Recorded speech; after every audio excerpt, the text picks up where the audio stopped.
What's up, YouTube? I'm Josh, and I've been living in this 5 by a tiny home for about 8 months now. And in this video, I want to give you my top 5 must-haves when living in tiny homes, whether that's van life, trailer life, or just tiny home living in general. But first, I want to give you a quick tour of my little 5 by a tiny home. Starting with the outside, we got a window there, we got an awning on top, spare tire, diesel heater tank. Stepping on the inside, we got the 43-inch flat screen TV, 200 amp hours off-grid batteries down here. We got a skylighter rooftop fan. Under here, we got the 12-volt fridge, all the cooking supplies. And underneath here, we got the diesel heater and other supplies. Giant swivel table drops down. This makes my bed here. We'll come around to the back real quick. Outdoor cooking table. Pop this open. We got the sink with a mirror and a faucet there.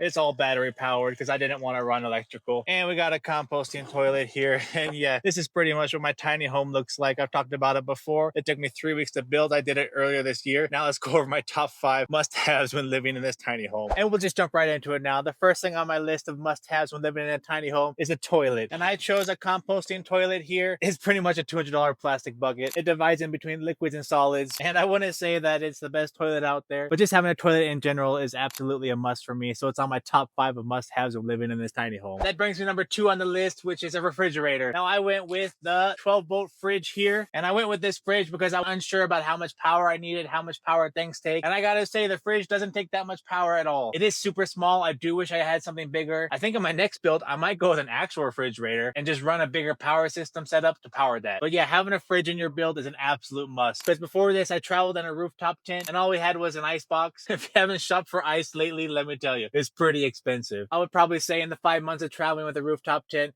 the amount of ice that we bought was way more than the 12-volt fridge cost itself. So definitely get yourself a fridge when you're building out a tiny home. And number 3 on the list, and a lot of you hardcore guys might think this is unnecessary, but for me, it's my diesel heater. We're not even close to freezing temperatures yet, and I'm already using my diesel heater. I'm a SoCal guy. I need to stay warm. And if I did not have a heater, living in this tiny home would be miserable, especially when traveling with the wifey. Having some kind of heating source that makes this place nice and toasty is an absolute must-have, and it's on my top 5 of must-haves when living tiny. And number 4 on my list is gonna have to be my off-grid electrical system, which I'll show you right now. It's underneath all these cushions right here. Get all this out of the way, and we'll pop this up here, and you can see that I have a rat nest of electrical stuff down here. And this system powers the TV, the PlayStation 5, the DVD player, the diesel heater, the fridge, the lights, everything. I think if you're a weekend warrior, you could probably get away with a power bank, something like that. But when you're trying to do longer travels or full time like this, you're definitely gonna need an off-grid system like this. And you might be like me and think that you can't build something like this, but now with all the YouTube videos out there and ChatGPT's help, it's actually not that bad. I did a video of the hardest parts of doing this build, and the electrical system was not even on the top 5. I put all this together the day before we left, and while it is a bit technical and it does take some research and planning, the actual connecting the wires part wasn't that difficult. So yeah, when you're living tiny, you're definitely gonna need some way to power everything, and the more power you have, I think just the more comfortable you're gonna be in general. And the 5th and final thing on my list is gotta be entertainment. For me, it's my big screen TV. I talked about this a lot, and I get kind of a lot of backlash about it, because a lot of you think it's not that important. But I don't know how many of you have tried to live in a small space or try to live out in the woods, but let me tell you, when you spend a lot of time in the forest, it kind of loses its charm, and you do want a hint of that civilization. For me, it's my big screen TV. I play a lot of Call of Duty. I run that with my Starlink, my cell phone if I have reception in the area. Does my TV take a lot of power? Yeah, it does. Sometimes when I'm off grid, since I don't have a generator, I gotta start my Jeep and use my DC-DC charger to charge my batteries for the day, especially if it's a cloudy day like today and I'm playing a lot of Call of Duty. I guess I'm kind of using my Jeep as a generator. In the future, I do want to upgrade to a generator, but right now I don't have a lot of room, so I gotta kind of rethink and pack the back of my truck to fit a generator in there. And entertainment for you might be completely different. It might be a book, it might be bird watching, whatever it is, you need to have something to do that makes you stay entertained while you're living in a small space. One little tip that I have is using VR. If you don't want to use a lot of energy, put it in a TV or something. You might think that every time you use a VR, you have to be swinging your arms around and whatnot, but that's not true. The VRs, especially now these days, they serve a lot more purpose than just playing games. And you can watch YouTube, Netflix with that. And let me tell you, when you put a VR headset on when you're living in a tiny space, you completely forget where you're at. Sometimes I just wind up laying down, put my VR headset on, and boom, I'm in another world. So that's my list of top 5 must-haves when living tiny. Whether it's a tiny trailer, a van, a tiny cabin,